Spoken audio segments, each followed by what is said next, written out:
കോഴിക്കോട് വടകരയിൽ ഓൺലൈൻ തട്ടിപ്പ് സംഘത്തിന്റെ വലയിലകപ്പെട്ട വിദ്യാർത്ഥികൾ ആശങ്കയിൽ. വടകരയിലെ കോളേജ് വിദ്യാർത്ഥികളെയാണ് സംഘം കെണിയിലാക്കിയത്. 4 പേരെ മധ്യപ്രദേശ് പോലീസ് അറസ്റ്റ് ചെയ്തതോടെ രക്ഷിതാക്കളും ഭീതിയിലാണ്. അറസ്റ്റിലായവരുടെ രക്ഷിതാക്കൾ മുഖ്യമന്ത്രിക്ക് പരാതി നൽകി. ഓൺലൈൻ വഴി പണം നഷ്ടമായവർ മധ്യപ്രദേശ് പോലീസിന് നൽകിയ പരാതിയിൽ നടത്തിയ അന്വേഷണത്തിലാണ് വടകരയിലെ യുവാക്കളും വിദ്യാർത്ഥികളും തട്ടിപ്പിനിരയായ വിവരം പുറത്തുവന്നത്. തട്ടിപ്പിനിരയായവരുടെ നഷ്ടമായ പണം കേരളത്തിൽ നിന്നുള്ള അക്കൗണ്ടുകളിലേക്ക് എത്തിച്ചേരുന്നതായി അന്വേഷണത്തിൽ വ്യക്തമാവുകയും പിന്നീട് മധ്യപ്രദേശ് പോലീസ് നടപടിയെടുക്കുകയും ചെയ്തിരുന്നു. കമ്മീഷൻ വാഗ്ദാനം ചെയ്ത് ബാങ്ക് അക്കൗണ്ട് എടുപ്പിച്ച് പാസ്ബുക്ക്, ATM, അക്കൗണ്ട് വിവരങ്ങൾ ഉൾപ്പെടെ തട്ടിപ്പ് സംഘം ഇവരിൽ നിന്നും കൈക്കലാക്കുകയായിരുന്നു. ലക്ഷങ്ങളാണ് ഈ അക്കൗണ്ടുകളിലൂടെ വരുന്നത്. നിമിഷനേരം കൊണ്ട് പണം പിൻവലിക്കുകയും ചെയ്യും. വിദേശത്തു നിന്നാണ് പണം പിൻവലിക്കുന്നത്. ഭീതിയോടെയാണ് കുട്ടികൾ ഇക്കാര്യം പറയുന്നത്. നിരവധി പേർ ഇത്തരം തട്ടിപ്പിൽ അകപ്പെട്ടതായും ഇവർ പറയുന്നു. എൻ്റെ ഒരു കമ്പനിക്കാരുണ്ടായിരുന്നു.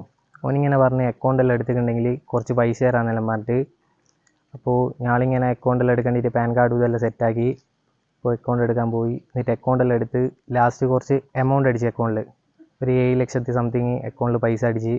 എന്നിട്ട് അത് കഴിഞ്ഞിട്ട് ഓനൊരു 10 രൂപ കമ്മീഷൻ തരുമെന്ന് പറഞ്ഞ് അങ്ങനെ 10 രൂപ തരാമെന്നെല്ലാം പറഞ്ഞ് പിന്നെ ഇതുപോലെ കുറേ സീനെല്ലാം വന്നേരാ തിരിയുന്നേ എന്നാ സംഭവം.